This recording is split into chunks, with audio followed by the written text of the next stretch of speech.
Insurance isn't one size fits all. That's why drivers have enjoyed Progressive's Name Your Price tool for years now. With the Name Your Price tool, you tell them what you want to pay, and they'll show you options that fit your budget. So whether you're picking out your first policy or just looking for something that works better for you and your family, they make it easy to see your options. Visit Progressive.com. Find a rate that works for you with the Name Your Price tool. Progressive Casualty Insurance Company and Affiliates. Price and coverage match limited by state law. This episode is brought to you by Indeed. Stop waiting around for the perfect candidate. Instead, use Indeed sponsored jobs to find the right people with the right skills fast. It's a simple way to make sure your listing is the first candidates see. According to Indeed data, sponsored jobs have 4 times more applicants than non-sponsored jobs. So go build your dream team today with Indeed. Get a $75 sponsored job credit at Indeed.com/podcast. Terms and conditions apply. You're gonna end up eating a steady diet of government cheese and living in a van down by the river. Live from Joe's mom's basement, it's the Stacking Benjamin Show.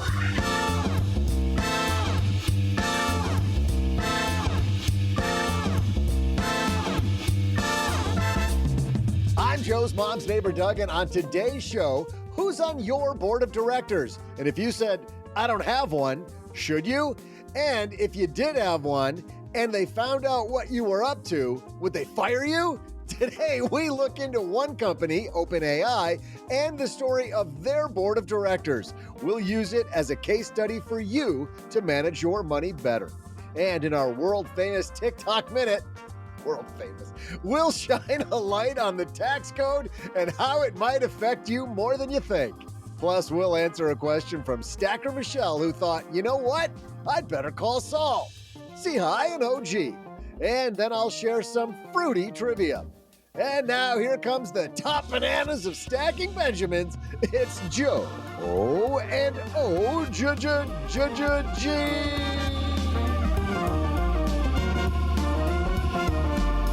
Hey everyone, happy Wednesday. So happy you're here. You found us. Sit back and relax. This is the Stacking Benjamin Show, and I am Joe Saul Seahigh. And across the card table from me, the banana split of this podcast, it's Mr. OG. When was the last time you had a banana split? Well, you know what's funny is I haven't had one in forever. And we were sitting outside with my kids in beautiful Cape Cod this last weekend. And my son, God's sake. I'm so sorry, Doug. The rest of us have a drink, you know, some alcoholic beverage. I'm drinking some foamy beverage. My son comes around the corner with the biggest banana split I've seen in forever. Like, what the hell are you doing? We're about to go to dinner. We got dinner reservation half an hour.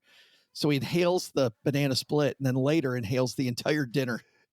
Good for OG. You could have said, for you, man. You ever have bunions? They're really painful. And somehow he would have turned it into a travel story. Might have. Have you ever heard about my bunion story? There was this time when I was in Southeast Asia. Had horrible bunions. They have goldfish. But they tasted delicious. I don't know what is a bunion. I got no idea. It is Wow Wednesday. If you haven't figured it out yet, this is the day when we dive into a headline. And today, as Doug so eloquently said earlier, we're going to do that. But before that, this show is free and completely sponsor free after the halfway point, right after our trivia, because of the fact that we have awesome sponsors. And that also means that if you really want to help the show, you can help us for just a second and support these companies that support us. Dell PCs with Intel Inside are built for the moments you plan and the ones you don't. They're for those all-night study sessions, the moment you're working from a cafe and realize every outlet's taken, the times you're deep in your flow and can't be interrupted by an auto update. That's why Dell builds tech that adapts to you. Built with long-lasting batteries so you're not scrambling for an outlet, and built-in intelligence that makes updates around your schedule, not in the middle of it. Find technology built for the way you work at Dell.com/Dell PCs. Built for you. In business, there is no room for guesswork. Every shipment matters. Every deadline counts. And when you're trying to keep operations running smoothly, The last thing you need is uncertainty. That's why reliability is at the core of USPS Ground Advantage. From the moment your package is first scanned in, it moves through a secure nationwide network, aiding in a timely and accurate delivery. You get near real-time tracking so you can keep up with your shipments. And with affordable upfront pricing, there are no hidden fees or surprise surcharges to throw off your cost sheets. It all adds up to predictable deliveries you can depend on, because knowing your logistics are handled lets you focus on everything else, your customers, your team, and the future you're building. Visit USPS.com/Ground Advantage to start shipping with confidence. USPS Ground Advantage. We mean business. Hello, darlings. And now it's time for your favorite part of the show, our Stacking Benjamin's headlines. Our headline today comes to us from CNBC. Never heard of it, but it's okay. By the way, before we get into this headline, I'm reading the breaking news. You know how, there's always breaking news. Always. Mm-hmm. It's like breaking news. FAA won't clear Boeing to increase 737 MAX production for several months, agency head says. I don't get the idea of increased 737. So if you're making planes where bolts are falling off, we're just going to make them 3 or 4 at a time. You can't make them 10 at a time. We don't want everybody to die on the same day, but we'll have a few of them. Make it up on volume. I don't know. Do you remember when Sam Altman was fired as the CEO of OpenAI, the company that makes ChatGPT? Yeah, he was out of a job for like 20 minutes. Yeah, his whole company, all the people work for him, as you remember, they all revolted. And they're like, well, if he's gone, we all quit. And then everybody quit. The entire board resigned as a result of all that. Altman came back and everybody that worked there came back. Remember that? Oh, yeah. Go on. Where are we going? I feel like there's a moral to this. No, I just brought it up. Anyway, let's talk about something else. Just brought it up. It Cool. seemed like a rhetorical, remember when that happened? Yes. Yeah. Okay, Let's so talk keep about going. something else. Do you remember when the Lions lost to the Cowboys? Yeah. Oh, Well, that's when it's a comma that goes is there. there? Oh, That's is right. there a comma? Yeah. I might as well continue. So it turns out there is truth to the saying, as Mom says, there's always two sides to a story. And I remember thinking then that, man, what a crappy board. Like if everybody that works there quits and if the CEO quits, then it must be an absolutely rotten board. Well, here's the other side of the story. This is written by Hayden Field. OpenAI former board member Helen Toner just came forward and broke her silence talking about the events inside the company leading up to Altman's firing. One example she gave, when OpenAI released ChatGPT in November 2022, the board, imagine you're on a board of directors for a company, the board was not informed in advance. They found out about it on Twitter. Toner said Altman didn't tell the board that he owned the OpenAI startup fund either. Wow. Altman was renamed CEO less than a week after he was fired, but Toner's comments gave insight into the decision for the first time. She said the board is a nonprofit board. If you remember, they're a nonprofit board set up explicitly for the purpose of making sure that the company's public good mission was coming first over profits, investor interest, and other things, Toner said on the TED AI show podcast. But for years, she said, Sam has made it really difficult for the board to actually do that job by withholding information, misrepresenting things that were happening at the company, in some cases outright lying to the board, she said. So Altman doesn't tell them that he's releasing ChatGPT. He just releases it. They find out on Twitter, which, by the way, at first I would have thought, well, this must be a really crappy board member, because how does he get away with that? Until I heard about the problem a couple weeks ago with who's the actress, Scarlett Johansson. And I don't know if you guys heard the story around Scarlett Johansson. Obviously, there might be more. But the story that I heard around Scarlett Johansson was Scarlett Johansson had told Sam Altman on multiple occasions, no, you cannot use my voice. Sam Altman said, hey, we're developing this voice for ChatGPT. I would love to use the voice of the movie Her, Scarlett Johansson, as our main voice for this. Scarlett Johansson says, thank you. That's very nice. But no, you can't use it. Then the day before he actually puts her voice in it, he asks her again, one more time, goes, hey, it'd be really fun if we used your voice. She's like, no, I told you earlier, no, thank you. the next day, they go ahead and they use her voice. Apparently, what he didn't tell Scarlett Johansson Allegedly was that they'd already used her voice. Yeah, don't you remember we recorded the Saturday Night Live skit for this? We did. That's right. Yeah. 2 weeks ago. So before I heard about that incident, I would have thought, really, the board didn't know anything? Scarlett Johansson very surprised, apparently, that her voice being used, and this board member is shocked when ChatGPT comes out, has no idea. And, oh, by the way, I own all the underlying stuff. For any individual case, the woman says, Sam could always come up with some kind of innocuous sounding explanation of why it wasn't a big deal or misinterpreted or whatever, Toner said. But the end effect was that after years of this kind of thing, all four of us who fired him came to the conclusion we just couldn't believe things Sam was telling us. And that's just a completely unworkable place to be in a board, especially a board that's supposed to be providing independent oversight over the company, not just helping the CEO to raise more money. So here's the question. This is fascinating to me that there's all this stuff that we never heard about that came out. But that's not the reason why I brought this forward. I brought this forward because of the fact that this board has a job to do.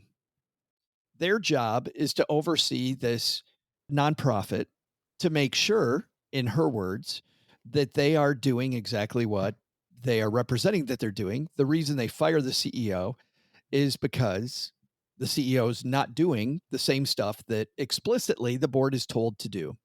Company's public good mission was coming first over profits, investor interest, and other things. Wasn't happening, so they fire the CEO. Then all hell breaks loose, and they end up on the outside. Right, but they did their part, and they said, okay, this isn't the way this thing should be run, and so we're going to fire the CEO. Then everybody said, to heck with that, we're going to quit. So who's the ones that failed here, do you think? I mean, if they did their part, it sounds to me like they basically said, oh, well, I guess we don't have the stones to see it through. It sounds like a really poor decision framework of, hey, I wonder what happens if this isn't going the way we think it should. And so what if we fire this guy, and they just went, screw it, we're firing him. And then everybody quits. They go, well, crap, that sucked. It's like, now you made a bad decision. Sounds like everybody's making bad decisions here around this topic. Maybe. I don't know about the decision-making. What I do know, though, is how many times have you had people tell you that they're working toward a goal? I'm working toward this goal. This is really what I want for myself. And almost going back to Monday and our guest on Monday about how people self-sabotage themselves over and over and over along the way. Yeah, I really want this thing. And yet their actions are everything different than what the thing actually is that they tell you that they want. According to this piece, and obviously to your point, OG, this is somewhat he said, she said, right? But I've never heard this other side of the story from a board member. I just heard the Sam Altman side of the story. OpenAI initially started as a nonprofit, but they actually created a subsidiary called OpenAI Global that is for profit. And that allows them to then do profit sharing, and it's a capped for profit. And I don't remember how, it's like 50 times or 100 times their max investment they have from any one contributor is what their cap on their profits are, but it allows them to get better talent. And I just don't know how relevant that is to where you're going with this discussion, but this whole notion of a nonprofit, their parent company, OpenAI, yes, it's still nonprofit and the board is, but the company that's releasing all of the tech, that's a for-profit company. Right. It's a capped for-profit company. And that's my point, Doug, is that according to this woman, she finds out that the for-profit company that's been created underneath the nonprofit, she found that out the same day ChatGPT was released. She found it out publicly on Twitter. Toner explained the board had worked to improve issues. She said that in October, a month before the ousting, and this is on the TED AI Talk, she said that in October, a month before the ousting, the board had conversations with two executives who relayed experiences with Altman they weren't comfortable sharing before, including screenshots and documentation of problematic interactions and mistruths. Quote, the two of them suddenly started telling us how they couldn't trust him about the toxic atmosphere he was creating, Toner said.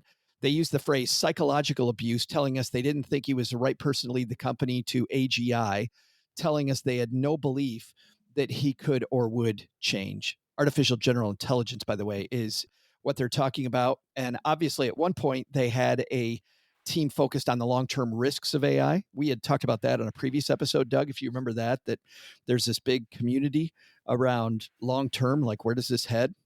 And OpenAI disbanded earlier this month. Its team focused on that. Where I'm headed with this is that it's fascinating to me that this company has this board of directors in the first place. And that when Altman is confronted with the fact that hey, you're not doing your job and gets fired, it makes me think about how valuable these board of directors can be. In this case, obviously, this particular board of directors lost the fight in the long run, but still having this board of directors, I don't think this has to be just a corporate thing.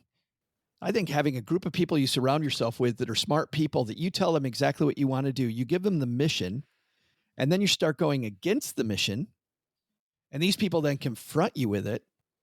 I think that's actually pretty awesome to have somebody go, yeah, you're not going the way we think you should be going. Right. But it does backfire. Like, for example, there was just a story in the Wall Street Journal a couple of days ago about the guy who really disagreed with how things were going with Disney. So he bought up a bunch of Disney stock to kind of force a shareholder vote and the big war. Try to get a board seat. And it didn't work. And so, he sold all his stock. He was just like, oh, well, that didn't work. That's an example of somebody who is trying to buy their influence through ownership of the, like, if I'm a big enough owner, you have to give me a seat at the table because I think it could be run better. I think board of directors works great for governance, for like making sure that compensation is well thought out and that sort of, you agree or disagree about the volume that some of these people make, but that it's aligned with goals and so on and so forth, especially in a non-public company, which OpenAI is. They have lots of shareholders and lots of owners of various, entities. Microsoft and whatever. Being a big owner. Microsoft is a huge owner, yeah, and a bunch of other ones.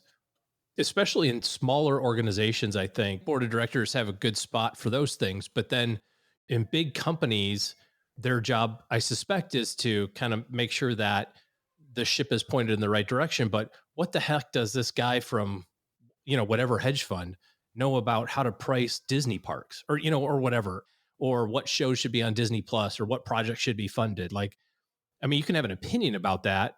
I think there's a benefit of having that kind of independent third party consultation, but you have to still defer to the people who are the experts in that particular field. You know what I mean? Like, if you want to be a board of directors or a board member at Disney because you think it's being run incorrectly, and you're like, well, listen, you guys aren't charging enough at the parks.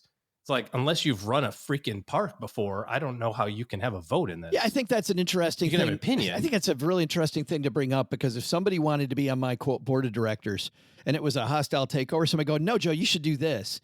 I'm like, well, I'm going to look into your background. I'm going to think about, do I really want to take your point of view? Do I want to give you a board seat? And if not, the fact that I fight them on that, I'm like, yeah, I don't think I'm going to take your point of view. Like, how many times have you had unsolicited advice from somebody and you're like, yeah, no, thanks, mom.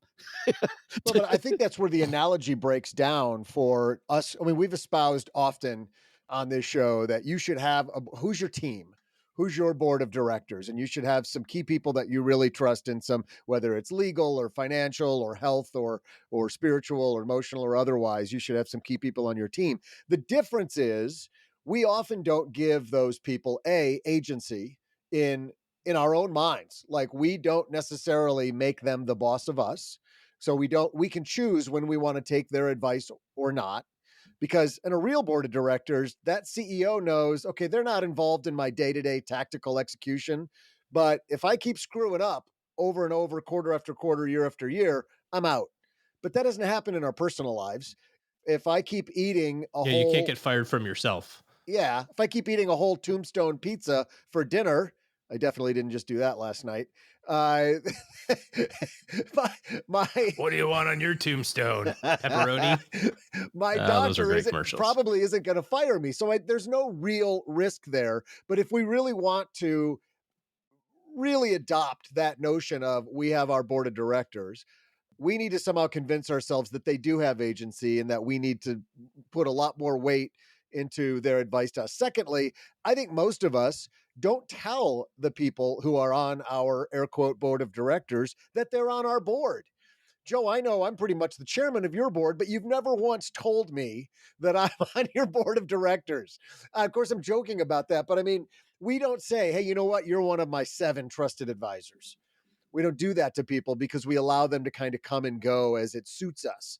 So if we really want to take this analogy out to the end, we have to talk about how committed are you to this idea that you have a personal board of directors? I think those How are far you gonna go? I think those are fabulous. I think both of them. Number one is, while they can't fire us, right? While they don't. That's the part you like, that they can't fire No, us?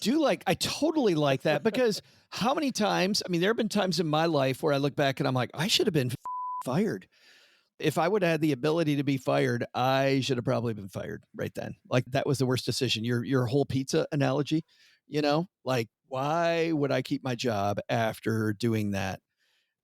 It was funny. We got really busy at the end of last year, and Cheryl and I missed our money meetings. And then at the beginning of the year, we had our book club with all these people. And I, in the first chapter and second chapter, we start talking about the money meetings. Cheryl's in this meeting and totally outs us and goes, we haven't had a meeting in like 4 months. And everybody in the book club thought it was hilarious. I thought it was pretty funny too, because getting called out in public. And you know what's funny? That was fantastic. We have not missed a money meeting since then. And it was the public nature of being called out about, yeah, hey, here's the mirror, Joe. This is what you're telling people that you do. We haven't done it for 4 months just because we got busy. And then we get right back to it. So having that open nature, I think is great. OG, you and I know a couple advisors who kind of do this. They ask their clients sometimes to pick out a group of people that are the people that influence them and ask them to come in and have this board of directors meeting. And I've heard from these advisors that, you know what, when you get these trusted people in a room together talking about, well, here's the stated goal, here's where I'm kind of going, this is what I'm doing. The people that have actually formalized this and made it a real thing are showing, at least anecdotally to me, I've never seen the numerical results, but anecdotally, like the fact that I got all these people whose opinions I need to dovetail in a room together chatting, that I'm getting better results. I think the difference in that is kind of like what Doug was saying there about how much power do they have. It's funny because I was thinking about this too, which is pretty much the only experience that I've had with this, other than a coach, which is a different thing, although maybe there's some dovetails there. But we specifically use the phrase board of advisors because of exactly what Doug was saying. Board of directors sounds like they can fire you. Board of advisors is like, yeah, some guys and gals that provide advice. Really, all of this boils down to what, you're working on something for yourself, I think, whether it's money or physical or whatever. I think it ultimately boils down to what incentive structure can you put into place to have a forcing mechanism for you to get stuff done. And sometimes that incentive structure is, look at like the weight loss thing in the office. Remember when that was a big thing and everybody threw money into the kitty, and then there's the forcing structure. There was an app some years ago. And God, I can't remember the name of it now. I'm certain it's not in existence anymore, but it was focused on weight loss, where you would put in money into the pool. I remember this. And everybody who hit the goal split the pool. Right. And so like you'd say like, I'm going to lose 2 pounds this week. And you had to weigh in, and it was whatever your goal was. You didn't have to be tied to the outcome but it was like a weekly thing. You put money in the pot, and it was just an accountability function of, you own 3% of the pot. So if you hit your 2 pound goal, bam, you get 3% of the pot. And then half the people didn't get it, because they didn't meet the goal or whatever. I can't remember the name of that app. And did the people who wrote the app, did they get a little like 0.25% cut of the pot? Had to have. Oh, that's genius. Like, we need to do that. Let's create an app for people to save money, and we'll just take, it's like the Office Space thing. We'll take 0.022% of what they save. We'll just round the pennies. Yeah. So I think that there's a couple of parts to this. If you're trying to work on this for yourself and say, what's the extent that I feel committed to getting better in this area? There has to be some sort of pain and pleasure associated with doing the thing that you said you're going to do, or not doing the thing that you said you weren't going to do, whichever side of the equation you're on. I mean, something as simple as like literally taking pictures of yourself that no one else will see. Like, you're trying to get in shape. Yeah, there's laws. Like, go stand in front of the mirror and take a picture of yourself. Like, that is not awesome if you're not like an Olympic class athlete.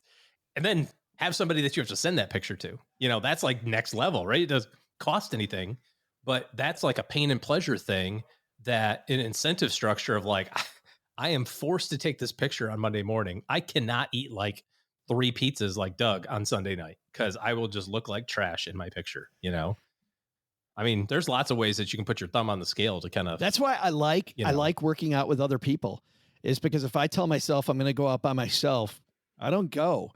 But if I know that Troy and Trevor are waiting for me at 6 a.m. on this corner, I'm going to show up, or I'm going to, and it's funny because the downside, it's just going to be this abuse that I'm going to take on a text, and to not have the abuse on the text is just enough. It's a great example. Oh, Joe had to sleep at, what the hell's going on, man? Like, it's a great way to force myself to get out there and do it. But don't fool yourself into thinking that you can't get fired by your buddies or by your board of advisors, because the way you get fired is they just either don't offer the advice anymore, or they don't show up anymore. They're not in your life anymore like they used to be in the same capacity, or not at all.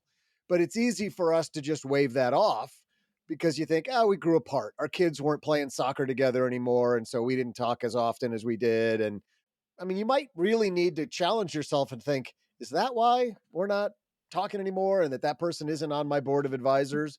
Or is it because they gave up on me because I just wasn't, I kept asking them for advice and I kept shooting myself in the foot, not taking any of their advice, and they got tired and they're like, I'm not in it anymore. I think it just all comes back to what it is that you are trying to accomplish. You can have all the opinions in the world given to you, but you still have to do the activity of whatever it is, whether it's getting better money wise, whatever. It's like, you can have all the information. I don't even know how many books here, probably 500 maybe. Yeah. Count them, Doug. Let me know what you get to. It's probably more than 7. I didn't think those were real. I thought those were just like those facades you can get to make you look smart. Dang it. Stop. It makes me look smart. And I've read most of them. My point is that all of them say ostensibly the same stuff when it comes to money, right? Like, how many times do you have to hear spend less than you earn, invest the difference, buy low cost passive stuff, all of the things. And yet I still get advertisements for cool things to spend money on. It's like, well, how bad do you want it? And that is why, and actually, both to your point there, OG, and to Doug's point, that's why I think keeping it somewhat formal. And if people do drift apart going, hey, no. Hey, what's going on? Are we, having that conversation? If that board of directors is important to you, you have that conversation. I think that's a great point for people. It is interesting looking at this, how we heard one side of this story. I don't know who's right, but it's funny that we finally get a board member coming along here and saying this might be a little bit different story, and there might be some stuff that we've never heard before. I'll link to this. This is a much longer piece, and they go into some things that have not been out in the open before in this piece. I'll link to it in our show notes at stackybenjamins.com. And we'll also, of course, dive into your board of advisors. I like that too, OG. Advisors, not directors, and maybe how we've seen people put that together before and how to maybe approach them on our 201 newsletter, which comes out tomorrow. Coming up next, we have our famous TikTok Minute. But before that, Doug, I think you've got the world famous, world record holding, I don't know. How do we embellish this more? Gold plated. Super San Fran-tagilistic. Trivia question of the day. Hey there, stackers. I'm Joe's mom's neighbor, Doug. On this day in 1876, Americans went totally bananas because they were first introduced to the commercial sale of bananas. Duh. Oh. Considered a delicacy at the time, the new exotic fruit made its debut appearance at that year's World's Fair in Philadelphia. No truth to the rumor that whoever was carrying the Liberty Bell slipped on a banana peel and dropped it, causing that big crack. I know! I thought that was how it happened too! Anyway, as our yellow friends' popularity grew, we began shoving bananas into everything from ice cream to bread and even pajamas. That last one, turns out it's a kid's TV show and not just what a couple of friends did when I was in high school. That definitely didn't happen. Today, bananas make up a $40.8 billion industry spread across dozens of brands. There's Dole, Chiquita, Del Monte, Hammocks, and my personal favorite, Runts. God, I wonder how they shrink them and still make them taste so good. Today's trivia question is, which big hit from Gwen Stefani spells out the word banana in it? She's got lots of bananas and Benjamins from that one. I'll be back right after I find my Chiquita banana costume. Time to get in on this trend. Insurance isn't one size fits all. That's why drivers have enjoyed Progressive's Name Your Price tool for years now. With the Name Your Price tool, you tell them what you want to pay, and they'll show you options that fit your budget. So whether you're picking out your first policy or just looking for something that works better for you and your family, they make it easy to see your options. Visit Progressive.com. Find a rate that works for you with the Name Your Price tool. Progressive Casualty Insurance Company and Affiliates. Price and coverage match limited by state law.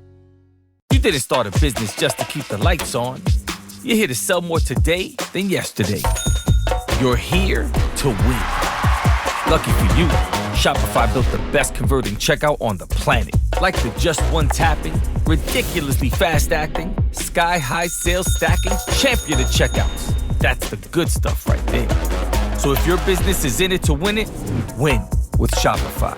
Start your free trial today at shopify.com/win. Did you know Fast Growing Trees is America's largest and most trusted online nursery with thousands of trees and plants and over 2 million happy customers? Whether you're planting fruit trees, adding privacy, brightening things up with flowers, or bringing in houseplants, Fast Growing Trees has it all. Even better, they can help you find options that are right for your climate, your space, and lifestyle.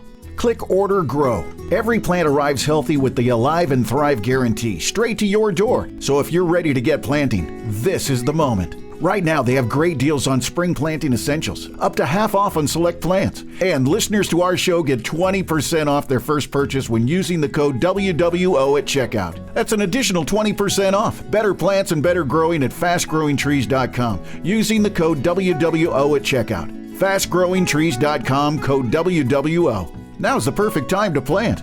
Let's grow together. Use WWO to save today. Offer is valid for a limited time. Terms and conditions apply. Go to growingfasttrees.com for details.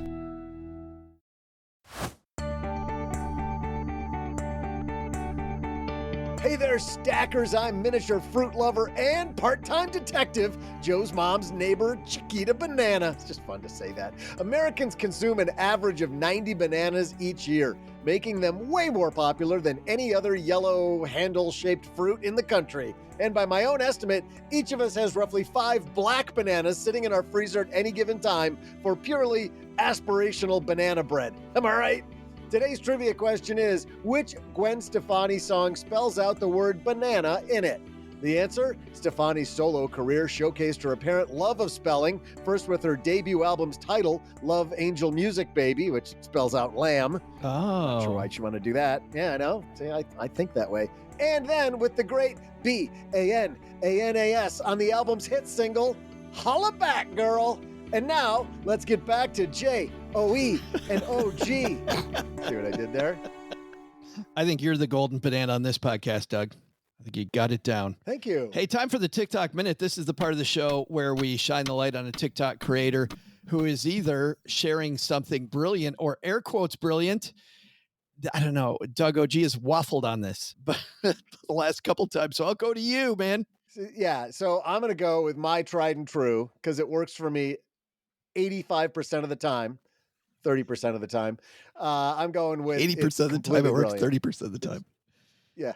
It's geniusness. This one actually was submitted to us from a person, Doug, that you and I know. And this is not a TikTok. This is a YouTube. My parole officer? That's right. It's a YouTube short. And, well, just have a listen to this. No, I seriously think about this every single day, and I'm sorry if I sound stupid. If somebody has $500 and they've already paid taxes on it, and they give it to me, so now just because it goes from them to me, I also have to pay taxes on it, even though they just did. And then not only that, but anytime I spend one of those $500, I'm going to also pay another tax fee on whatever item I'm buying. And then whoever I bought the item from will have to pay taxes on the money they just earned from what I bought. So every single dollar. That's right. Just forget it. Good for you. That's we don't need the guy's commentary. That's from Valuetainment. Guess who submitted that one, Doug? Our very own OG submitted that to the show. Yeah, that's what I was going to say. I thought you were going to do the home improvement one.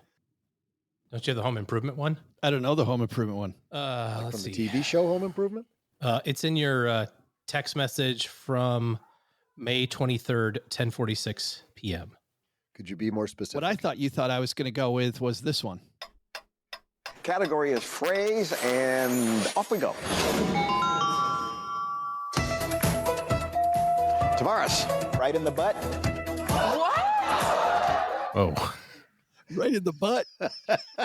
that's not the home improvement one either. It didn't even fit. If you looked at the tiles that were on the screen, it didn't even fit, but the guy was so It excited doesn't to fit say it. when it goes right in the. Never mind. It totally I did served fit. that up for you. I served it up for you.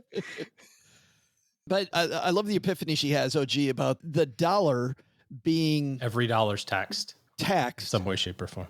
over and over and over again. The same dollar. Infinite number of times. Same dollar gets taxed over and over and over.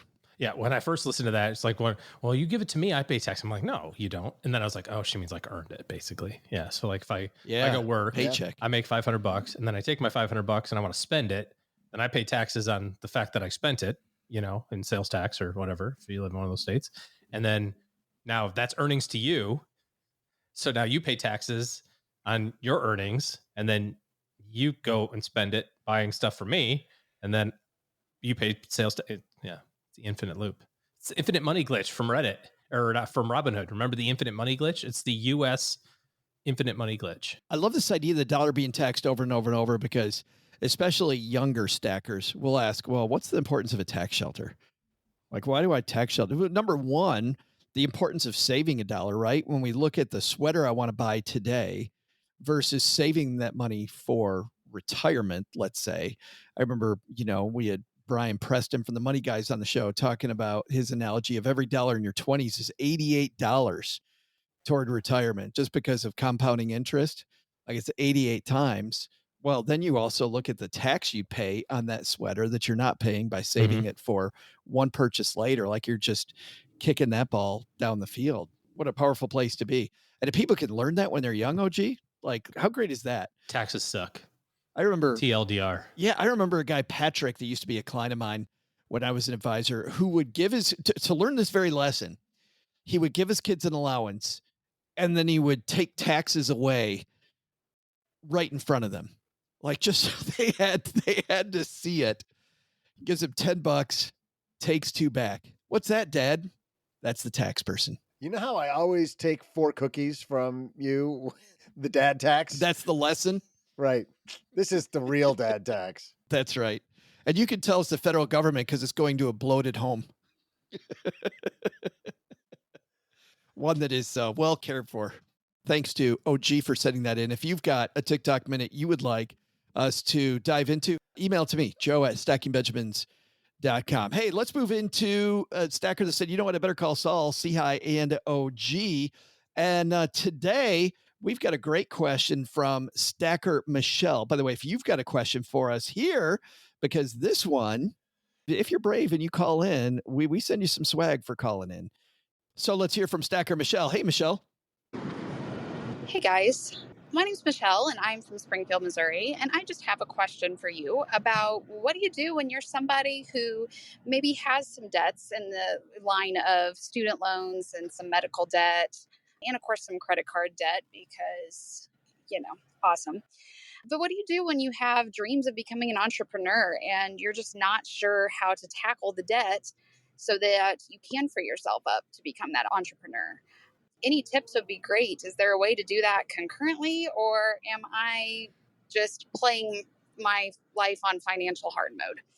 Any advice would be appreciated, and thank you so much. Bye. Oh, thank you. Thank you for the call, Michelle. And if there's anybody who's played their life on financial hard mode, it's been OG and I. So I think we got you there. Yeah, veteran. You remember the we club. play the game on veteran. Not easy or authentic. Yes. Bad skills with a Z. OG, how does she think about her debt in relation to becoming an entrepreneur? Well, I suppose it depends on what our entrepreneurship, you say you got dreams of being an entrepreneur. There's no reason you can't do it right away unless that entrepreneurship requires borrowing money or, some long period of time without income. And you're like, well, how do I pay my bills if I don't have any money? I got to build my client base, or I need to build my brand, or whatever the case may be. In which case you just have to do kind of two sides of it at the same time. You need to be in a position where financially you can withstand a little bit of a lower income. So that's stuff that you can control in terms of spending, in terms of downsizing, those sorts of expenses. And then you've got your fixed expenses, which they are what they are, right? Your payments on your student loans, payments on your credit cards, that sort of thing. That's going to be the number. Alternatively, I think you could see if there's a way to do both things simultaneously. If you're working in a job that's in a somewhat related field, you might have a little bit of struggle because your boss may not want you to moonlight as a competitor. But if you're working in a completely separate industry, this is the fun part of being an entrepreneur. When I was deciding to work for myself, my grandfather was a business owner and he owned a printing business for 60 years. And he said, the great thing about being an entrepreneur is that you only have to work half time. I was like, I can get behind this, Grandpa. And he's like, yeah, you just pick which 12 hours every day you want to work. Right. I knew that was where it was yeah, going. You knew it was coming. Yeah. Right, hold on. Where is it? There we go. So thanks, Pops. So you're working your regular job. This is the time where you get to have the stress and anxiety of running two jobs at the same time. If you want to move in that direction, look, I'm somebody who takes lots and lots and lots of risk because I always think, like the show Arrested Development, there's always money in the banana stand. Did I tie it all together? How about bam? Banana stand? Yes. I would be like, YOLO, let's get after it and see what happens. Nothing will motivate you to sell your business, sell your product in your business faster than having a credit card payment due on Tuesday, if you need that motivation or that stress. But, so I would see if I could do both at the same time. Alternatively, be very aggressive at lowering your lifestyle and getting that stuff paid off. And what better way to pay it off than to start a side business that is the direction that you want to be anyway, in terms of being an entrepreneur, and using that little bit of extra runway and that extra income or revenue that comes from starting it up to aggressively pay off your debts. Having a little bit more context of what kind of business you want to start would help. But yeah, so it sounds like I hear you saying you can still be an entrepreneur, but you have to start with something that requires more physical capital than financial capital to get into. Maybe it just one person's gigantic student loan payment is another person's, drop in the bucket too. So there's, it's all relative. But if you're going to go try to borrow a bunch of money, you need to be in a good financial position. If you want to open a McDonald's franchise, you need to be in a good financial position to pull that off. Whether or not that's necessary to become an entrepreneur, I don't know. I don't see a lot of startup hamburger joints these days. Exactly. So if your goal is just to be an entrepreneur, work for yourself so you can work half time, like Grandpa, then you're probably going to have to find, if you don't care what the subject matter is, what the product or service is, you've got to find something that requires I just want to be an entrepreneur. I don't care what I'm going to do. Yeah. I see what you mean. There's a lot of stuff you can go do that doesn't require a huge downstroke financially to buy product or to invest in a franchise fee or something like that. Yeah. And then you can raise the capital that either pays off all of your personal debt so that you can then qualify for a loan to go for that bigger entrepreneurial, flashier, maybe more lucrative, who knows? But that's why I think I heard you saying you can still be an entrepreneur, but you're going to have to find a different line of entrepreneurial work that doesn't require you to borrow money. Yeah. I think there's three mistakes that I see people make. The first one, to your point, is that they go take out some big loans immediately and get themselves in over their head. So I think you nailed that. I think the second thing is they cut themselves off from other income sources when they first start out. And so they cut these other income sources betting on the fact that the entrepreneurial dream is going to come true. And before they know it, they have no income coming in. They may have some debt going out, the giant sucking sound of the debt going out, and the business isn't working the way that they thought. So I love this idea of bootstrapping the business. I think the bootstrap idea makes a ton of sense to me. And in fact, you look at OG, the number of businesses that we've seen that people began bootstrapping them.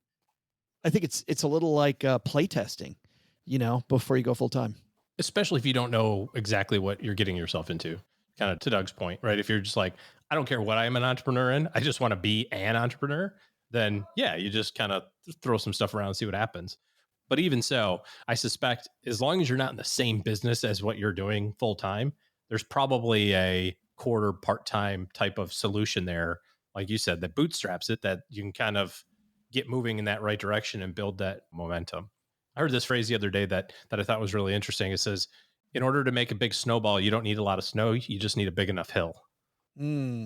Basically, like, just get it going and eventually take out the town type thing. So anyway, get after it. Yeah, I totally agree. I think third mistake I think people make is that they also don't do enough market research. I mean, but people use that as a reason to procrastinate, right? It's a reason not to do stuff. Well, I need more market research, but truly the number of people you've seen that open restaurants and don't have any clue about how a restaurant operates. I'll make some good jambalaya. Yeah. Everyone would want to buy it. I remember talking to a guy that supposedly was a board game creator. And I said, oh, well, what are your favorite board games? I don't play any. No wonder nobody buys your games. No wonder your games are horrible. Really? You know nothing about the market. You don't know where your game sits, and you're a board game manufacturer. He said, I'm too afraid that I will steal somebody else's idea. I'm like, well, that's the Austin Kleon, right? You steal like an artist. You take the good stuff and remix it, pay homage to it, and make it your own. It's fantastic.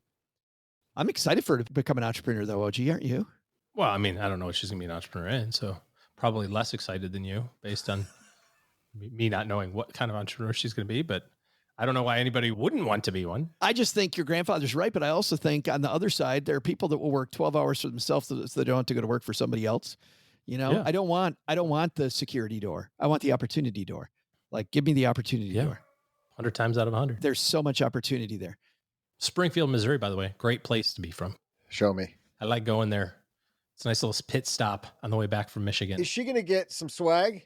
Some She Doug is. 2024 swag? She can have that or any other piece of swag we've got at the store. StackyBenjamins.com/voicemail. If you want to get in on that, leave us a voicemail. Here's how like I'm she thinking did. of getting into Doug? the entrepreneurial thing. You know, people pay top dollar for like game used jerseys or like, you know, wide receivers gloves and stuff. They're all clamoring for those at the end of a game. What if I sold game used, episode used Doug t-shirts? Nice.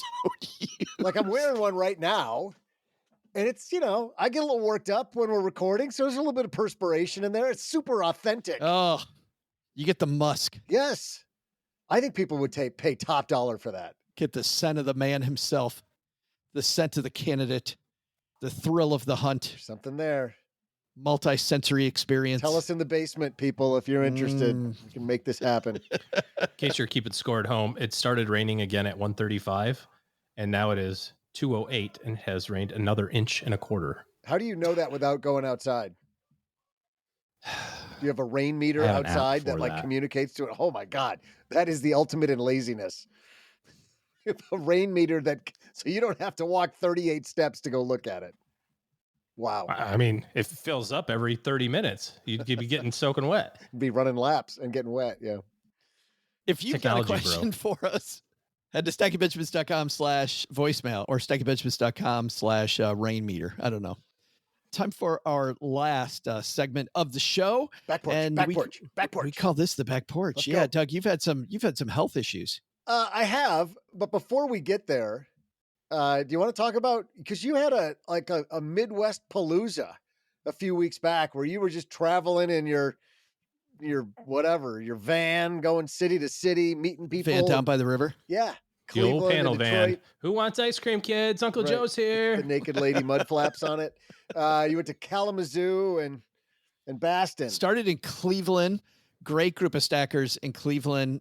There were lots of great stories in all the cities. Thank you so much, everybody, for coming out. But the big one is we were just getting started.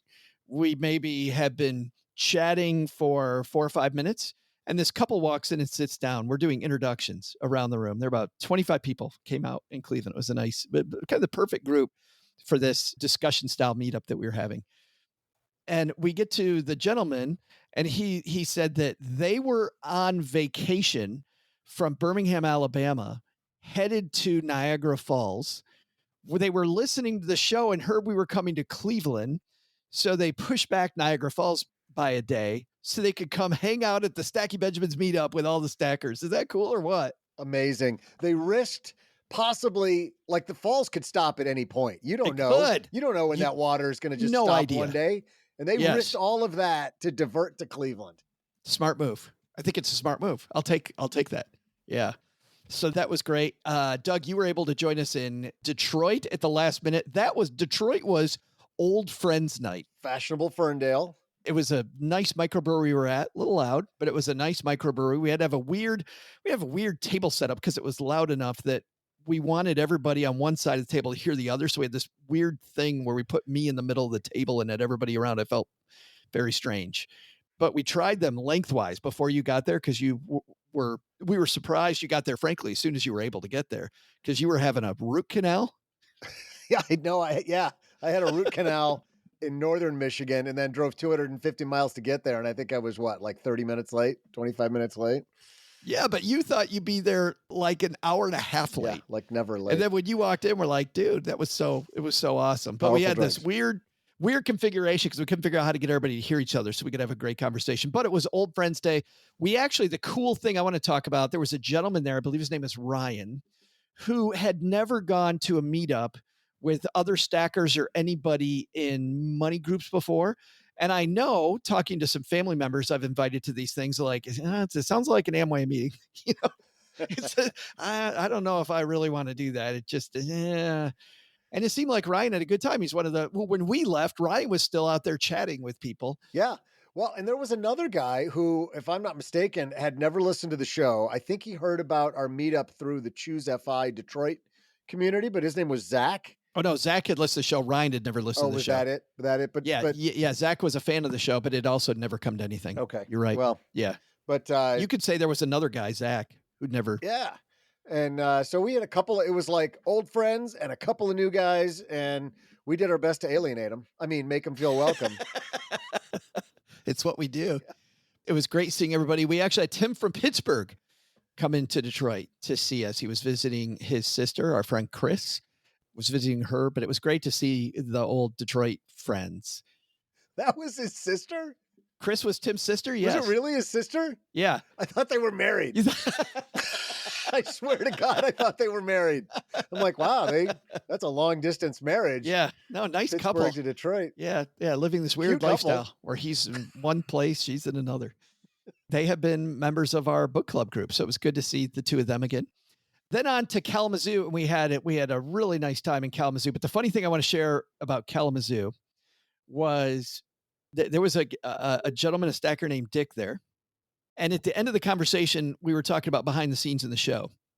And you know how we were talking to the editor-in-chief of Westwood One / Cumulus, John Wardock, about our, the advertisements for the show.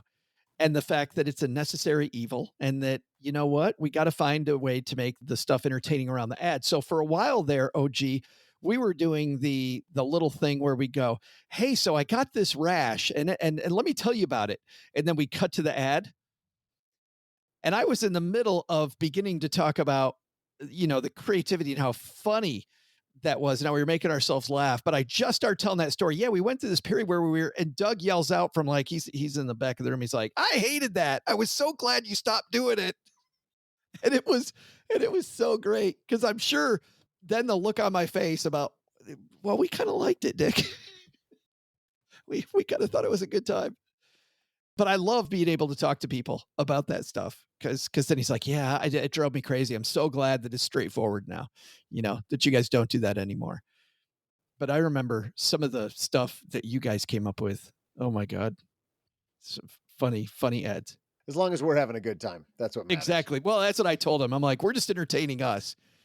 But I love it. And by the way, Dick, next time, feel free to just write me. Just write and go, hey, Joe, I hate the way you do the ad or thing. blurt it out in public from the back of a room as loud as you can. I hated that. Whichever's more effective. We went to a place. I know, Doug, you've been to downtown Kalamazoo. OG, I don't know if you've been downtown Kalamazoo. They got a place called the Beer Exchange where Stacker Jim took a few of us after our event. They have a ticker tape with all the different beers and the prices. And if you go buy a beer, the price goes up for the next person who buys that beer. And if nobody buys a beer for a while, the price then ticks down until people start buying again.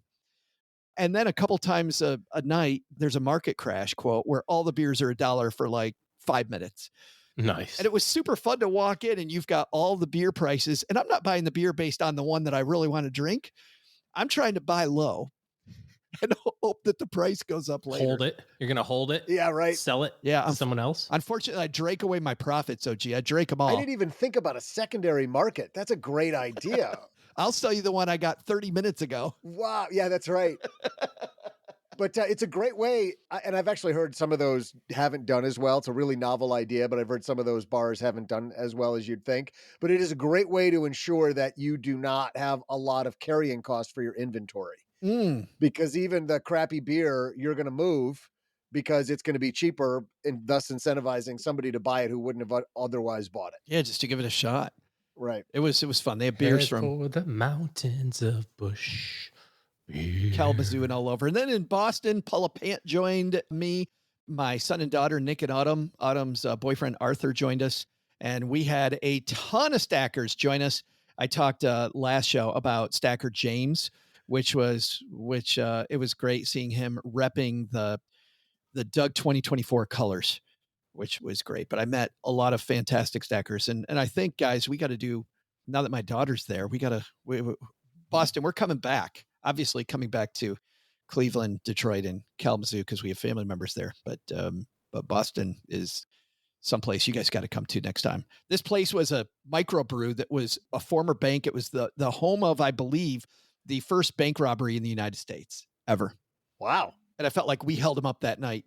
I don't So the message for our stackers is if they want to meet up, they need to recruit some of our family members to move to their towns. That's exactly right. That's what they do. I got a brother in Florida who's looking to move, so you can get him to move to Portland or wherever. Perfect. Or maybe we come to Florida next. Where's he at in Florida? South of Sarasota in Venice. Well, let's go. Let's go to Venice. Meet up in Venice. Hey, Venice stackers. Reach out. Tell us how many of you are there. Generally, that town is a little above our demographic age bracket. Might slightly be. Well, not for you guys. That's all right. Our next meetup's at the Villages. At 2. Doug, we want to hear about your health stuff, but I Please, think looking at the clock, OG has told us Let's not. what his hard stop is. So we got to run. Yeah, we're running out of time. It's just a teaser for, I think people will be interested to hear how I voluntarily put myself through torture. To hear about your bunions. Yeah. Guys tease me about my Another bunions. time. Doug, what should we have learned today? He said exasperatedly. Well, Joe, first, take some advice from our TikTok minute. Taxes? Yeah, that money's been taxed, and it'll get taxed again and again. And that's why sheltering with Roth IRAs, 401k plans, and knowing deductions for your business can be so important.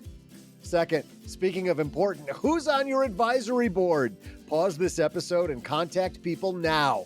Let's find great people who we trust who can help us make better decisions in the future and who might even be able to fire you. So what's the biggest to do? I got to dress up as Chiquita Banana more often. The ruffles really showcase my calves nicely. Plus, food on your head. This show is the property of SB Podcasts, LLC, copyright 2024, and is created by Joe Salsihai. Our producer is Karen Repine. Karen and Joe get help from a few of our neighborhood friends. You'll find out about our awesome team at stackingbenjamins.com, along with the show notes and how you can find us on YouTube and all the usual social media spots. Come say hello. Oh yeah, and before I go, not only should you not take advice from these nerds, don't take advice from people you don't know. This show is for entertainment purposes only. Before making any financial decisions, speak with a real financial advisor. I'm Joe's mom's neighbor, Doug, and we'll see you next time back here at the Stacking Benjamin Show.